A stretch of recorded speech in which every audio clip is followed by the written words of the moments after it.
Hello, everybody, and welcome to the West Ham Way YouTube channel. It's Corey, it's Alex, and this is, of course, your Matt's preview for Rapid Vienna. I'm led to believe by Alex that this is a game where West Ham should be really strong favourites. Alex, is that a fair summation? Easy. Let's give a bit of background straight away. Right, Rapid Vienna or Rapid Vienna, they are currently I think they're in the bottom three of the league, right?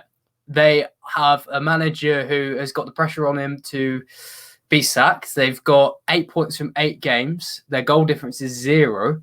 They're not a team that should be in Europe at the moment. Right, This is a big mismatch, especially going to the London Stadium. Not to give too much away, but if West Ham lose this, I will be shocked. So I was a better man. I put money on West Ham to win this. Why do you think their forms dip so much? Because obviously they've done well to get in the competition by the sounds of things. Was it very much a one-time thing or a one-off thing, or is it just sort of a sudden decline for them? It could be argued it's a one-time thing. So to give a bit more background on them, they were actually one of the more successful teams in Austria until Salzburg came along. The last time they won the league was in 2007-08. And obviously since Red Bull bought Salzburg and just dominated Austria, they've kind of really sunk down. I think I read somewhere they've been labelled like the Tottenham of Austria, which is make it more fun if West Ham beat them. Yeah, love it, man. Love it. They know their stuff. Exactly. And they've hit a bit more form recently. That's, like I mentioned, they finished second, but even there, they finished 14 points off Salzburg last season. The manager's called someone, Dietmar Kuh-Bauer, is a former player for them. And he joined in 2018. And to give a bit of context to the Austrian Bundesliga, how it works, it's not like our Premier League. Halfway through the season, it splits into 2 different leagues, where it'll have a championship table and a relegation table. And like the bottom 6 v top 6 kind of thing. Yeah. And Rapid in these first season, they were in the relegation table fighting to stay up. Next to, I think they finished 6th, and now the last season finished 2nd. They're firmly in the relegation one. It looks like that's where they're going to have to be fighting. And I guess one source where it could have gone wrong. There's a couple of weird players that are interesting here. One of them being Yusuf Demir, who you might not have heard of, but he's currently one of the few lights of hope at Barcelona. He's been loaned in from this club, and he's playing most games of Barcelona out of the wing. Really talented midfielder. He's an 18-year-old. He's playing at Austria, Vienna when he was 17 last season. He's gone now, and it's clearly not the only thing. There were a couple other exits, a midfielder called Ljubičić, but they're a team who offer really nothing on the counter-attack and are just getting torn apart in defence. So that's their big issue at the moment. The defence is okay, but I think they've only scored, like 8 goals in 9 games. That is pretty poor in the attack. Okay, it's interesting because I think previous to the last game, I was very split. Well, a little bit. I mean, I was thinking we play a few strong players in there, we rest some players, and Moyes obviously went strong. And this game feels like it is actually an opportunity for West Ham to heavily rotate. Do you think that's fair? Do you think West Ham can afford it in this instance? Yeah, in fact, I was looking at this just before we were getting on, and I was thinking, well, at first I was like, oh, West Ham can play their backup striker, and I kind of realised you haven't got a backup striker. Oh, not. Yeah. But I think you could probably play Bowen. So to give the way they're playing at the moment, they don't have a set formation. Their best performance really in Europe, or most notable one, came last season against Arsenal. They were in the same group in the Europa League, and at home they lost 2-1.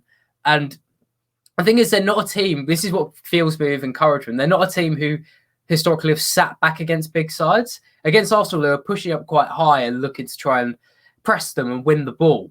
And that led them to be exploited in defence. But back then, they were a bit more competent at pressing.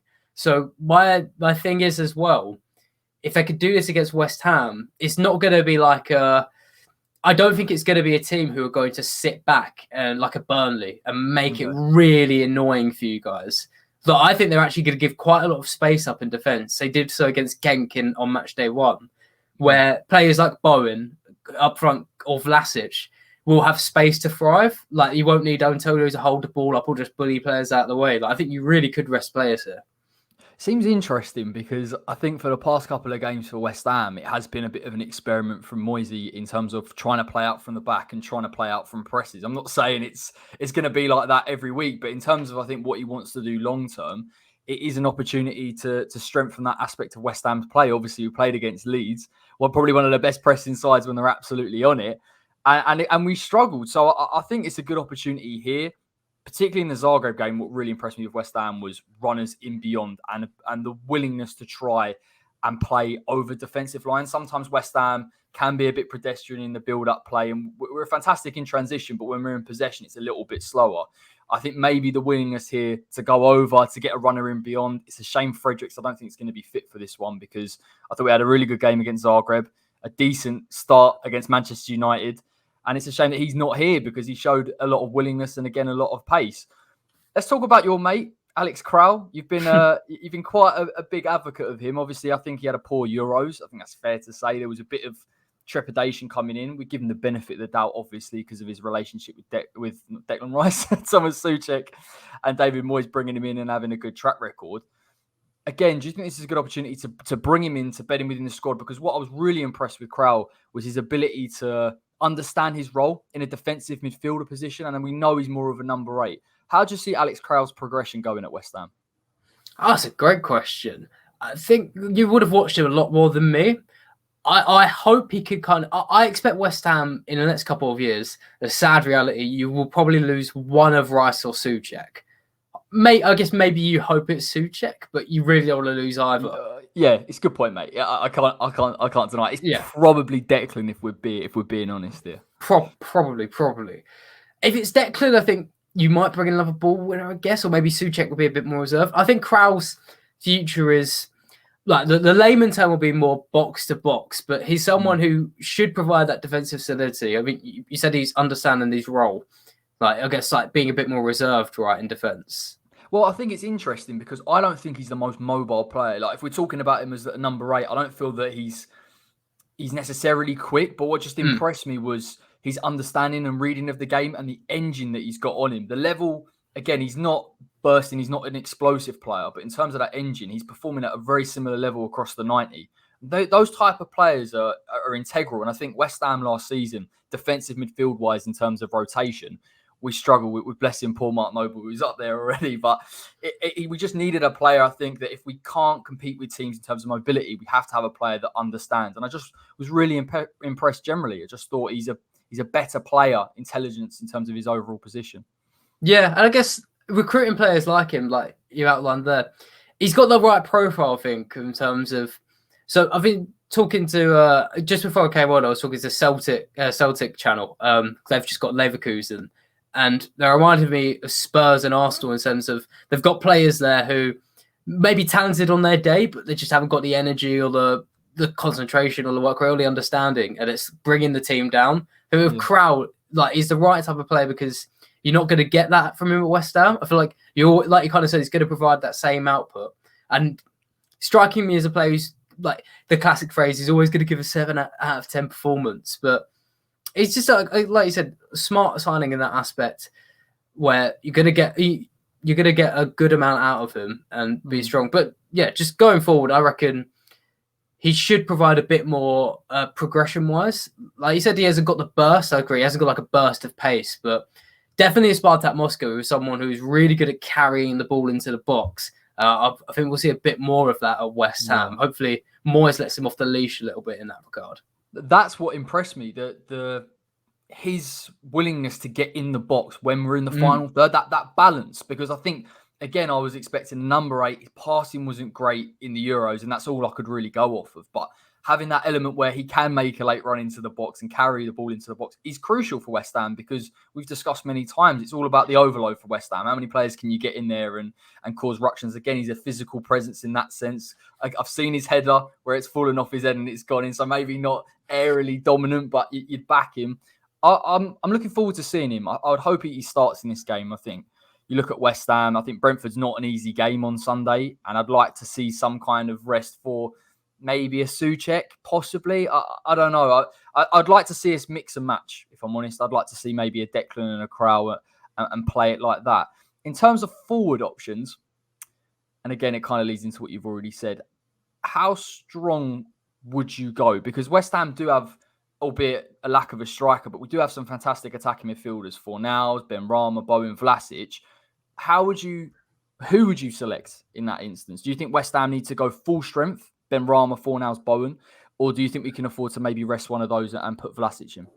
I think you could put Vlasic in. I mean, I've got the who scored predicted line in front of me, and that's got like Masuaku and Lanzini, and I don't think you'll go that resting. But I think this is the perfect game for Vlasic because even if this is on a good day, we could expect Rapid Vienna to sit deep and like provide some sort of problem for West Ham. But the form they're in at the moment, the pressure they're under, like it's a very miserable atmosphere there. I don't back them to put out like a really strong defensive performance.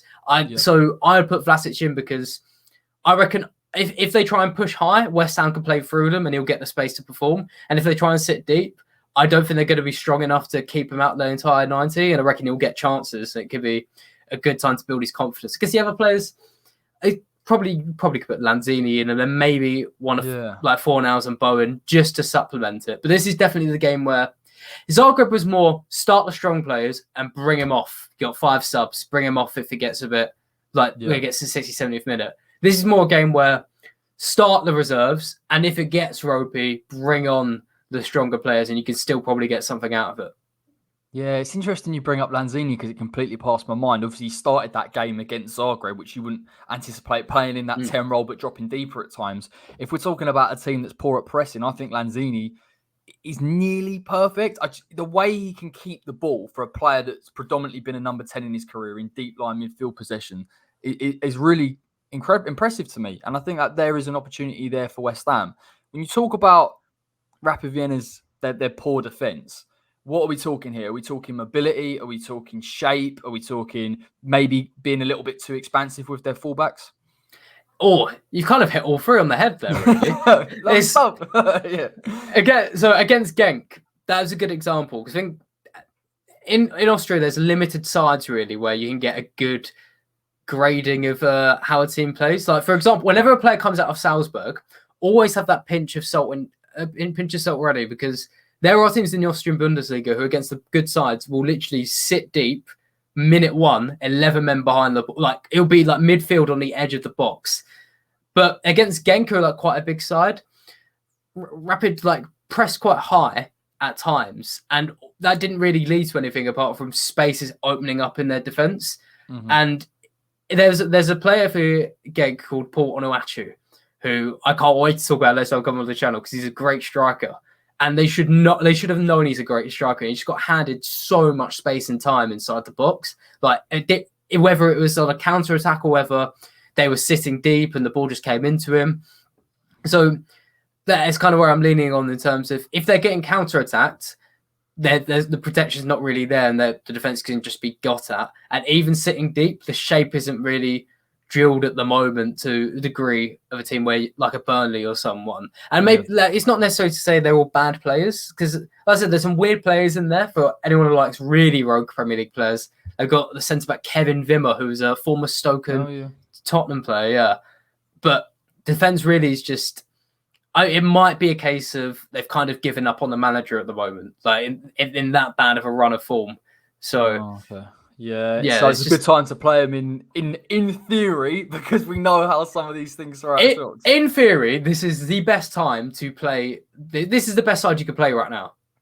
On a serious note, though, I was really impressed with. I know people look at it and say West Ham went to Old Trafford and we beat Manchester United, and they look at it as heavily rotated sides. I was so impressed with West Ham's ability to rotate 10 players and for all of them to understand their role as well. Sometimes when you see a huge shift in personnel, it breaks down in terms of the way that you want to play, but it feels a little bit like Moyes has really developed this squad in terms of what he wants from them. They understand, and it does give us rotation options. So with that being said, what do you think the score is going to be in this game?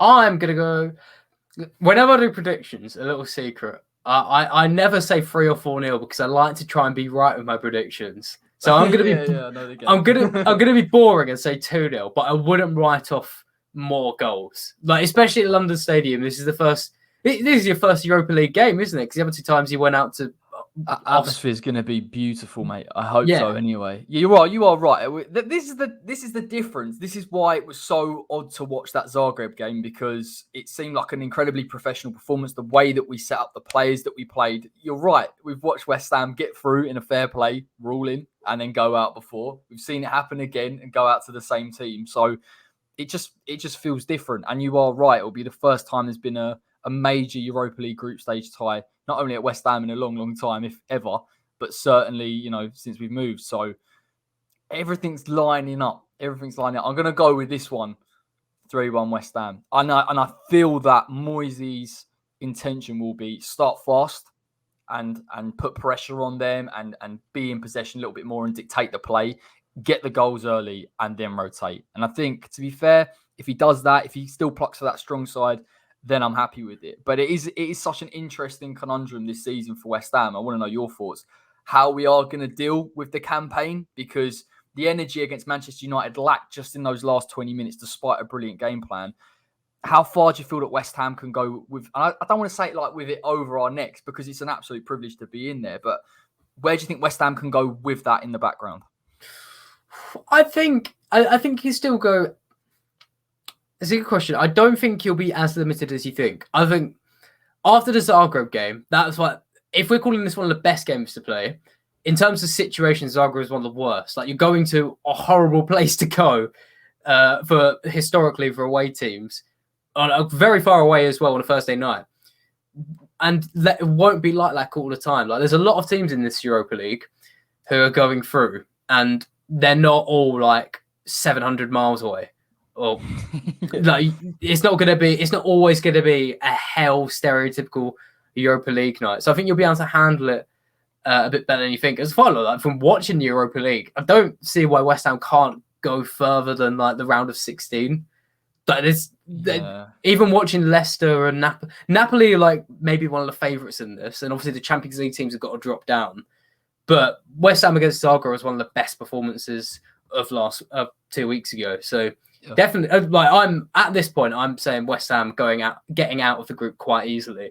Like, I'm very confident in. I would say after that, because like we discussed, it was that game where potential banana skiing, it may happen. How will West Ham deal with the occasion? The fact that we dealt with it as well as we normally do in the Premier League, if not with slightly more tempo, it really encouraged me. And obviously, I didn't quite expect to get through in the Carabao Cup, so we've got a couple of cup competitions kicking around. Listen, Alex, I won't keep you any longer. Let the people know where they can find you. They can find me at YouTube or Twitter or TikTok, Euro Expert, and I'd appreciate if you come and check me out. And great to be on. No problem, buddy. We'll get you back on for Genk. Obviously, Genk will be what we saying, between the two of Rapid Vienna and Zagreb, somewhere between there. Oh no, I'd say this is the toughest. I'd say this will be the toughest and the most fun. So stay tuned for that. Okay, I'm buzzing, mate. Listen, everyone, drop a like on the video, subscribe to the West Ham Way if you're watching and you're new. I'll be back with a post-match reaction. Of course, I am going to West Ham's first Europa League group stage game on Thursday, so I'll try and get one out from our hotel. Take care, everybody.